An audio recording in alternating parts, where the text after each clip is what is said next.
Good morning to all of you. आज इस video में मैं आप लोगों को बताऊंगा कुछ महत्वपूर्ण क्वेश्चंस के बारे में जो थ्योरी से रिलेटेड होते हैं, जो कि एग्ज़ाम में पूछे जाते हैं। बहुत से बच्चों को ये रहता है कि वो प्रैक्टिकल क्वेश्चन तो फटाफट कर लेते हैं, लेकिन थ्योरी उनका वीक होने की वजह से क्या होता है, अच्छा परसेंटेज नहीं आ पाता है। तो यहाँ पे मैं इस वीडियो में कुछ ऐसे क्वेश्चंस को एक्सप्लेन करके बताऊंगा जिसके माध्यम से आप क्या कर सकते हो, एग्ज़ाम में अच्छे मार्क्स पा सकते हो। और ये सभी क्वेश्चंस क्या हैं, आपके बार बार एग्ज़ाम में पूछे जाने वाले हैं। अर्थात ये सभी क्वेश्चंस क्या हैं, एग्ज़ाम में अक्सर करके पूछे जाते हैं। तो अब इन सभी क्वेश्चंस को मैं आप लोगों को वीडियो के माध्यम से चैप्टर वाइज एक एक करके इसको पार्ट वाइज में पूरा का पूरा यहाँ पे आपको प्रोवाइड कर रहा हूँ। तो स्टार्ट करते हैं यहाँ से पार्टनरशिप से। तो पार्टनरशिप में सबसे पहले आपका दिया हुआ है साझेदारी क्या है। ठीक है, तो यहाँ पे अगर सिंपल वर्ड्स में समझा जाए तो पार्टनरशिप क्या होता है, दो या दो से अधिक व्यक्तियों का एक समूह होता है जो कि क्या करते हैं, किसी एक बिजनेस को संचालित करते हैं, मतलब चलाते हैं। और जो भी अपना ये प्रॉफिट डिस्ट्रीब्यूशन का मतलब लाभ बांटने का जो भी अपना अनुपात जो है निर्धारित किए रहते हैं, उस अनुपात में लाभानी बांटते हैं। ठीक है, सामान्य शब्दों में पार्टनरशिप यही है। अब इसको बुक के लैंग्वेज से समझा जाए तो बुक के लैंग्वेज में दिया हुआ है आपका, इसका मतलब यह होगा कि जब विभिन्न विशेषताओं वाले कुछ व्यक्ति सामूहिक रूप से किसी व्यापार का संचालन करते हैं तथा इसके परिणाम स्वरूप होने वाले लाभ हानि को आपस में विभाजित करने के लिए सहमत होते हैं, तो इस समूह को ही साझेदारी कहा जाता है। मतलब यहाँ पे विभिन्न योग्यता मतलब कि जिसके पास जो प्रकार की योग्यता है वो उस हिसाब से क्या करेगा, व्यापार को संचालित करेगा अपनी योग्यता के अनुसार। और जो भी लाभ होगा उसको ये लोग क्या करेंगे, अपने निर्धारित अनुपात में बांट लेंगे। अब निर्धारित अनुपात से मतलब ये है कि अगर कोई व्यक्ति ज्यादा पूंजी लगाया है तो वो ज्यादा लाभ पाएगा और जो कम पूंजी लगाया है वो कम लाभ पाएगा। इस तरीके से क्या किया जाता है, डिस्ट्रीब्यूशन किया जाता है, मतलब लाभ हानि को जो भी होता है उसको बांटा जाता है। अब इसके बाद सेकेंड नंबर दिया हुआ है आपका साझेदारी संलेख से आप क्या समझते हैं। तो साझेदारी संलेख क्या होता है, इसको पहले हम लोग समझ लेते हैं। यह एक तरह का रिटन एग्रीमेंट होता है, मतलब लिखित जो है अनुबंध होता है, जिसमें कि क्या होता है, साझेदारी से संबंधित जितनी भी बातें होती हैं उसको शामिल कर लिया जाता है। जैसे कि अगर मान लीजिए दो या दो से अधिक व्यक्ति किसी व्यापार को कर रहे हैं और उन्होंने मौखिक रूप से अपना सब कुछ किया हुआ है, तो आगे चल के अगर मान लीजिए उन सभी साझेदारों में क्या होता है, कुछ मतभेद उत्पन्न हो जाता है, जिसकी वजह से क्या हो सकता है, बिजनेस बंद करने की नौबत आ जाए, तो उस कंडीशन में क्या होगा, यही साझेदारी संलेख जो होता है एग्रीमेंट के माध्यम से, जिससे कि क्या किया जाता है, इन सभी विवादों का निपटारा किया जाता है। मतलब कहने का यह है कि साझेदारी संलेख एक रिटन एग्रीमेंट होता है, मतलब एक लिखित सहमति पत्र मान लीजिए होता है, जिसमें कि सभी पार्टनर्स का क्या क्या लाभ हानि लगना है, कितना इन्होंने पूंजी लगाया, कौन कितना आहरण करेगा, पूंजी पर ब्याज कितना लगेगा, आहरण पे ब्याज कितना लगेगा, अगर कोई साझेदार क्या कर रहा है इसमें एज ए एम्प्लॉयर काम कर रहा है, एम्प्लॉय काम कर रहा है, मतलब कर्मचारी की तरह एक काम करता है, तो उसको क्या होना चाहिए, लाभ के अलावा वेतन भी मिलना चाहिए। तो इन सभी बातों को पहले ही डिसाइड कर लिया जाता है। ठीक है, जिससे कि आगे चल के साझेदारी में क्या हो, किसी तरह का विवाद उत्पन्न न हो। तो उसी को बोलते हैं, मतलब वो जो आपका लिखित अनुबंध होता है उसी को साझेदारी संलेख कहा जाता है। ठीक है, अब इसके बाद अगला नंबर दिया हुआ है पुनर्मूल्यांकन खाता एवं वसूली खाता में अंतर बताइए। चलिए अब इसको समझते हैं। पुनर्मूल्यांकन खाता मतलब होता है रिवैल्यूएशन और वसूली खाता मतलब होता है रियलाइजेशन। पहले पुनर्मूल्यांकन खाते के बारे में समझते हैं कि पुनर्मूल्यांकन खाता क्या होता है। तो पुनर्मूल्यांकन खाता क्या होता है कि जब कोई नया साझेदार व्यापार में प्रवेश करता है, मतलब जब कोई नया साझेदार व्यापार में आता है, मतलब बिजनेस में आता है, या कोई पर्सन जो है वृद्ध होने की वजह से या किसी अन्य कारण से रिटायर होता है, उस समय संपत्तियों एवं दायित्वों का पुनर्मूल्यांकन किया जाता है। मतलब कि जितनी भी हमारी संपत्तियां एवं दायित्व थे वो उस दिन से आज के दिन में कुछ संपत्ति ऐसे होंगे जिनका दाम घटा होगा और कुछ ऐसे होंगे जिनका दाम बढ़ा होगा। उसी तरह आपका कुछ दायित्व भी ऐसे रहे होंगे जिनका मूल्य बढ़ा होगा और कुछ ऐसा होगा जिसका मूल्य घटा होगा। तो रिवैल्यूएशन अकाउंट मतलब पुनर्मूल्यांकन खाते में क्या होता है, डेबिट साइड में जितने लॉसेज होते हैं, लॉसेज मतलब कि संपत्ति का मूल्य घट गया या दायित्व बढ़ गया, उसको हम लोग डेबिट साइड में शो कर देते हैं। और क्रेडिट साइड में क्या होता है, जो लाभ होते हैं, प्रॉफिट मींस आपके संपत्ति का मूल्य बढ़ गया या दायित्व कम हो गया। ठीक है, उन दोनों ही चीजों को क्या करते हैं हम लोग डेबिट साइड और क्रेडिट साइड में शो कर देते हैं। और शो करने के बाद दोनों साइड का क्या करते हैं, टोटल करते हैं। और टोटल करने के बाद क्या करते हैं, बैलेंस निकालते हैं। बैलेंस मतलब दोनों साइड का शेष कैलकुलेट करते हैं कि लाभ आया या हानि आया। तो जो भी लाभ या हानि आता है उसको पुराने साझेदार पुराने अनुपात में बांट लेते हैं। मतलब जो हमारे ओल्ड पार्टनर हैं वो क्या करेंगे, ओल्ड रेशियो में जितना भी रिवैल्यूएशन पे प्रॉफिट या लॉस होगा उसको बांट लेंगे। ठीक है, अब पुराने साझेदार से मतलब क्या है कि अगर मान लीजिए क्या है आपका नए साझेदार के प्रवेश में आप क्या कर रहे हो, पुनर्मूल्यांकन खाता मतलब रिवैल्यूएशन अकाउंट आप बना रहे हो, तो वहां पे पुराने साझेदार का मतलब ये है कि जो आपके वर्किंग पार्टनर थे वो अभी जो नया पार्टनर आ रहा है उनको इसमें कोई हिस्सा नहीं मिलेगा। और इसी तरह अगर रिटायरमेंट में आप बना रहे हो तो जो पर्सन आज रिटायर होकर जा रहा है, मान लीजिए ABC 3 पार्टनर हैं, अब उसमें से B रिटायर हो रहा है, तो अभी वो रिटायर हो रहा है, रिटायर तो हुआ नहीं है, तो वहां पे अगर लाभ होता है रिटायरमेंट के कंडीशन में तो वहां भी क्या किया जाएगा, ABC तीनों ओल्ड पार्टनर माने जाएंगे और तीनों ही क्या करेंगे, इसको जो है डिस्ट्रीब्यूट करेंगे। ठीक है, जो भी इस पे लाभ या हानि होगा। अब आते हैं वसूली खाता क्या होता है। वसूली खाता क्या होता है, जब फर्म का विघटन होता है तब बनाया जाता है। ठीक है, अब फर्म के विघटन से क्या मतलब है, जब मान लीजिए सभी पार्टनर एक साथ डिसाइड करते हैं कि अब फर्म को बंद कर देना चाहिए या न्यायालय आदेश दे दे कि नहीं इस फर्म को अब बंद कर देना है, इसको बंद कर दीजिए, तो उस कंडीशन में क्या होता है, वसूली खाता बनाया जाता है। वसूली खाता के माध्यम से फर्म क्या करती है, कम व्यवसाय के मतलब साझेदारी में जितनी भी संपत्तियां हैं उनको बेचा जाता है और दायित्वों का भुगतान किया जाता है। ठीक है, मतलब जितनी भी संपत्तियां होती हैं उसका क्या किया जाता है, सेल किया जाता है, मतलब उसको मार्केट में बेचा जाता है। अगर कोई पार्टनर चाहे तो बेचने की जगह खुद ले सकता है, तो वो उसके पार्टनर्स के कैपिटल अकाउंट से हम लोग डिडक्ट कर लेते हैं उतना अमाउंट। ठीक है, तो इतना करने के बाद क्या करते हैं, जितने पैसे कलेक्ट होते हैं उसमें से बाह्य दायित्वों का भुगतान करने के बाद फिर जो भी लाभ या हानि होता है उसको सभी साझेदार अपने पुराने अनुपात में बांट लेते हैं। तो इस तरीके से पुनर्मूल्यांकन खाता और वसूली खाता बनाया जाता है। ठीक है, अब इसके बाद अगला नंबर है आपका त्याग अनुपात एवं लाभ प्राप्ति अनुपात क्या है। तो चलिए इसको समझते हैं। त्याग अनुपात क्या होता है कि जब कोई नया साझेदार साझेदारी फर्म में आता है, ध्यान दीजिएगा, मान लीजिए A और B दो साझेदार हैं और वो लोग क्या है, व्यापार चला रहे थे। अब C एक नया पार्टनर क्या कर रहा है, पार्टनरशिप फर्म में आ रहा है। तो अब वहां पे क्या होगा, जाहिर सी बात है कि A और B दोनों लोगों का प्रॉफिट क्या होगा, कम हो जाएगा और C को कुछ ना कुछ हिस्सा मिलेगा। तो त्याग अनुपात मतलब क्या होता है आपका, त्याग अनुपात मतलब होता है पुराना अनुपात माइनस नया अनुपात। मतलब पुराना अनुपात क्या रहा होगा, ज्यादा रहा होगा, अब नए पार्टनर के आ जाने से इनका नया अनुपात कम हो जाएगा। ठीक है, तो पुराने अनुपात में से नया अनुपात घटा देते हैं तो हम लोगों को त्याग अनुपात पता चल जाता है। और ये त्याग अनुपात कौन करता है, जो पुराने साझेदार होते हैं वो। अब इसके बाद अब हम लोग समझते हैं लाभ प्राप्ति अनुपात क्या है।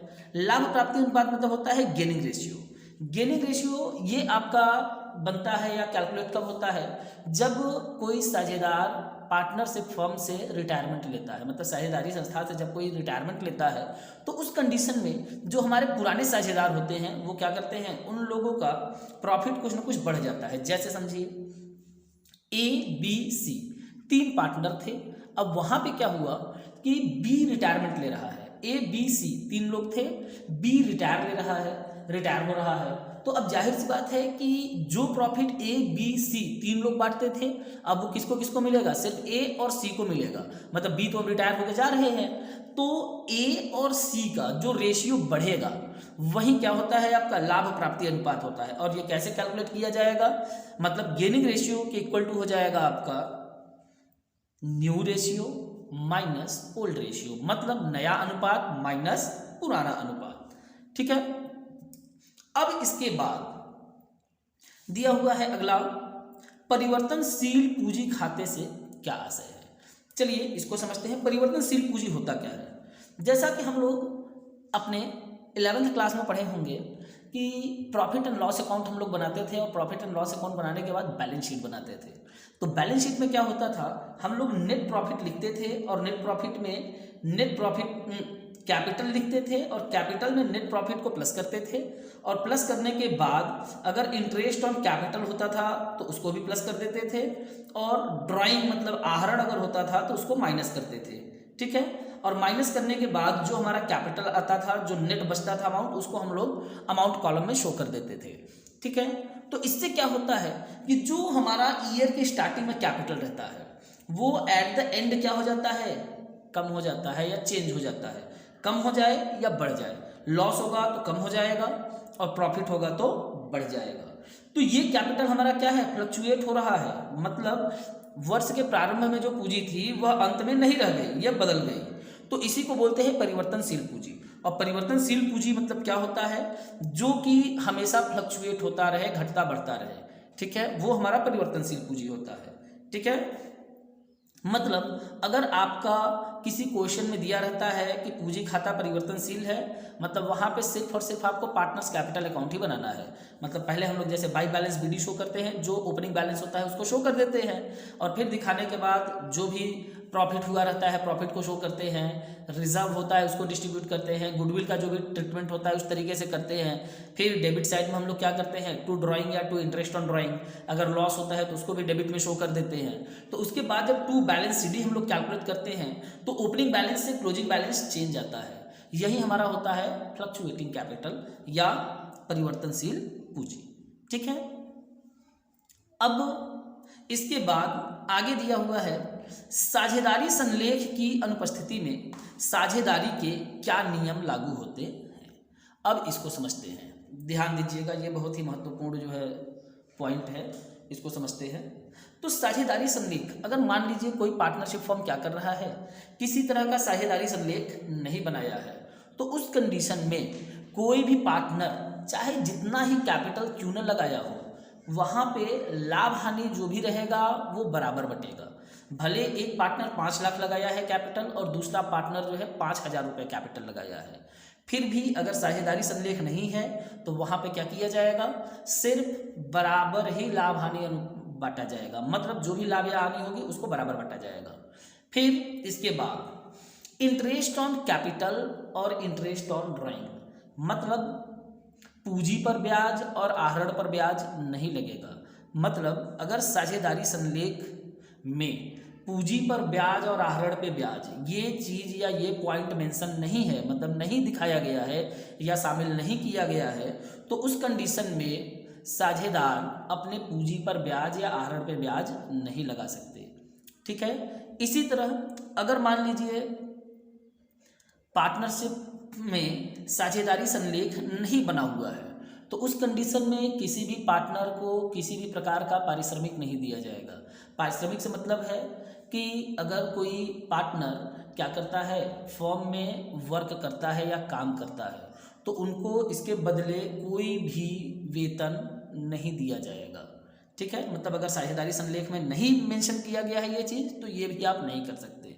लेकिन अगर किसी साझेदार ने, ठीक है, फर्म को लोन दिया हुआ है, ध्यान दीजिएगा, सुनिए इस बात को, अगर किसी साझेदार ने क्या किया है, फर्म को लोन दिया हुआ है, तो उस कंडीशन में उस लोन पर इंटरेस्ट चार्ज किया जाएगा और उसका रेट होता है 6% प्रति वर्ष।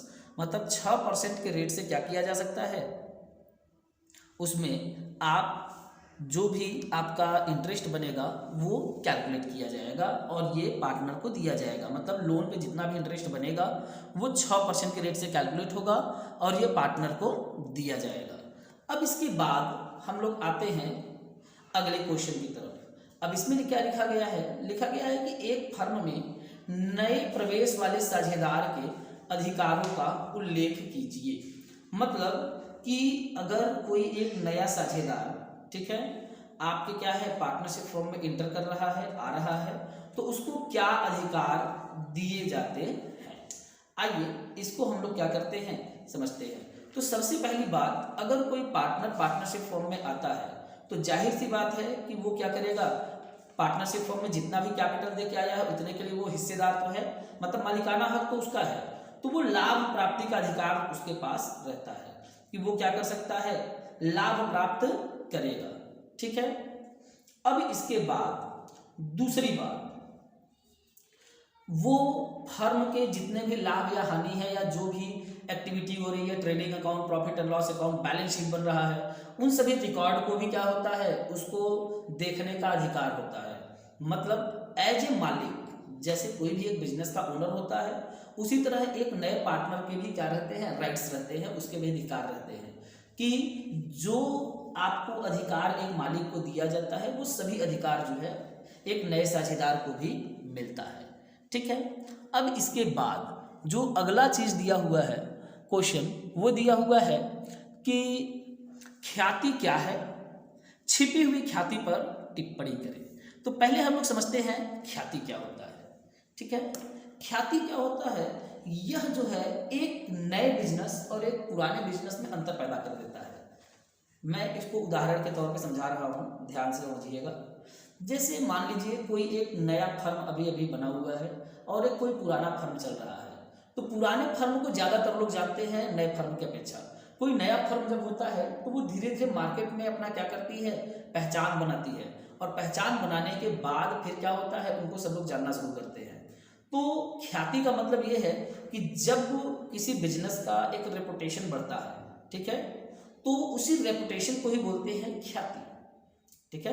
मतलब कोई एक पुराना बिजनेस जो कि अच्छी सेवाएं दे रहा है, ठीक है, अच्छी तरह से लाभ कमा रहा है, और उनका मार्केट में या उनका जो प्रोडक्ट लॉन्च किए हुए हैं या जिस भी तरह का वो व्यापार करते हैं उसका समाज के ऊपर कोई गलत असर नहीं पड़ता है, तो उनकी ख्याति अच्छी मानी जाती है। ठीक है। और ये ख्याति का कैलकुलेशन कैसे होता है, ये आप लोग न्यूमेरिकल क्वेश्चंस में पढ़े होंगे कि साधारण औसत लाभ विधि के द्वारा, भारित औसत मतलब वेटेड एवरेज प्रॉफिट बेसिस पे, सुपर प्रॉफिट मेथड बेसिस पे, और कैपिटलाइजेशन और एन्युटी मेथड पे आप क्या करते हैं, गुडविल का वैल्यूएशन करते थे। ठीक है, कि फर्म की ख्याति जो है किस तरीके से कैलकुलेट की जाती है। अब यहाँ पे अगला दिया हुआ है एक छिपी हुई ख्याति, हिडन गुडविल क्या होता है, आइए इसको समझते हैं। हिडन गुडविल, ध्यान दीजिएगा, जब भी कोई नया पार्टनर पार्टनरशिप फर्म में इंटर करता है, ठीक है, और वो क्या करता है, सिर्फ और सिर्फ अपने हिस्से का क्या करता है, पूंजी लाता है। फॉर एग्जाम्पल हम लोग ले लेते हैं कि मान लीजिए क्या है, एक पार्टनर है, एक पर्सन है सी क्या है, पार्टनरशिप फर्म में आ रहे हैं और ये 1/4 के लिए, ठीक है, मतलब इनको हिस्सा मिलेगा कितना, 1/4 हिस्से के लिए आ रहे हैं, और ये कैपिटल ला रहे हैं कितना, 1,25,000 रुपए। ध्यान से समझिएगा, सी एक नया पार्टनर जो है पार्टनरशिप फर्म में आ रहा है और वो 1/4 हिस्से के लिए क्या कर रहे हैं, 1,25,000 रुपए जो है पूंजी लेके आ रहे हैं। लेकिन ख्याति के बारे में कोई भी वर्णन नहीं किया गया है बुक में। तो अब यहाँ पे क्या किया जाएगा, यहाँ पे हम लोग हिडन गुडविल मतलब छिपी हुई ख्याति की गणना कैसे करेंगे, ध्यान से समझिए। हम लोग क्या करेंगे, अगर सी 1/4 के लिए 1,25,000 रुपए कैपिटल दे रहा है, तो इस तरह से हमारे फर्म की टोटल कैपिटल कितनी होनी चाहिए। तो इसके लिए हम क्या कर देंगे, बना देंगे 1 के लिए टोटल कैपिटल हमारा होना चाहिए कितना, 1,25,000 एंड इनटू कर देंगे 4/1, मीन्स इसको 4 से मल्टीप्लाई करने के बाद आपका आएगा 5 लाख। मतलब अगर सी क्या कर रहा है, 1/4 के लिए 1,25,000 दे रहा है, तो यहाँ पे हमारे फर्म का टोटल कैपिटल कितना होना चाहिए, 5 लाख रुपए होना चाहिए। लेकिन अगर मान लीजिए इसमें बचे हुए पार्टनर जो बी और मान लीजिए सी तो नया पार्टनर आया है, ए और बी दो पार्टनर हैं, और ये दोनों पार्टनर क्या कर रहे हैं, इन दोनों लोगों का जितना भी कैपिटल है, ए का भी कुछ कैपिटल होगा, बी का भी कुछ कैपिटल होगा, इसके अलावा फर्म के पास क्या होगा, मान लीजिए जनरल रिजर्व कुछ है, ठीक है, या अविभाजित लाभ कुछ है, उन सभी चीज़ों का योग भी आपका सिर्फ कितना बन रहा है, 4 लाख ही बन पा रहा है। मतलब ए और बी का पूंजी प्लस सामान्य संचय और अविभाजित लाभ, इन सभी चीज़ों को प्लस करने के बाद भी टोटल कितना हुआ, 4 लाख। तो ये कहा जाएगा कि 5 लाख में से 4 लाख को माइनस करने के बाद जो 1 लाख रुपए बचेंगे, यही 1 लाख रुपए क्या है, छिपी हुई ख्याति मानी जाएगी। और इस छिपी हुई ख्याति में अगर ये 1/4 हिस्से के लिए आ रहे हैं सी, तो क्या करेंगे, 1 लाख का 1/4 भाग, मतलब ये क्या करेंगे, 25,000 रुपये ख्याति के लिए भी देंगे। ठीक है, इस तरीके से क्या किया जाता है, ख्याति का मूल्यांकन किया जाता है, या हिडन गुडविल कैसे कैलकुलेट होता है ये आपको पता चलेगा। तो अब ये तो हो गया आपका पार्टनरशिप से रिलेटेड कुछ थ्योरेटिकल क्वेश्चन। अगर इसमें कोई टॉपिक या क्वेश्चन बच गया हुआ है तो आप उसको कमेंट में आके पूछ सकते हैं, मैं उसका रिप्लाई आपको ज़रूर दूंगा। और अगर आपको हमारा वीडियोस जो है पसंद आ रहा है तो आप उसको लाइक करें, और अगर आपने हमारे चैनल को भी सब्सक्राइब नहीं किया है तो चैनल को सब्सक्राइब करें, और अगर आपको हमारा वीडियोस नहीं पसंद आ रहा है तो डिसलाइक भी करें, जिससे कि हमें आगे जो है और बेहतर वीडियो बनाने की प्रेरणा मिले। धन्यवाद।